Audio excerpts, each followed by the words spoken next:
સાંભળો સાંભળો સાંભળો, ખેતરમાં વાવેલા દરેક ગૌ ભાઈઓને જાહેર ચેતવણી, તમારી ઉપર ઠંડી પડશે, ગમે તેટલા ઢેફા પડશે, ગમે તેટલો વાયરો આવશે, પણ તમારે હિંમત નથી હારવાની. ગઈ સિઝનમાં મગફળીબેન, ડાંગરબેન તથા કપાસભાઈ જોડે જે થયું એ આપણને એમનું બલિદાન ભૂલવાનું નથી. તમને ટાઈમે ખાતર અને પાણી મળી રહેશે, અને આવા નાના મોટા ઢેફાથી તમારે ડરવાનું નથી, કારણ કે તમે અનાજના રાજા છો, રાજા. અને એક રાજા એ હિંમત ક્યારેય નથી હારતો, એટલે આ નાના મોટા ઢેફાથી તમારે ડરવાનું નથી.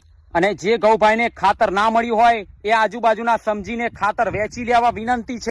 યાદ રાખજો, તમને ખાવા માટે રોજડા આવશે, ચકલા આવશે, ભૂંડિયાઓ આવશે, અને આવા બધા ઢેફા તમારી ઉપર પડશે, પણ તમારે હિંમત નથી હારવાની, કારણ કે તમે અનાજનો રાજા છો, રાજા. અને રાજા ક્યારેય હિંમત નથી હારતો.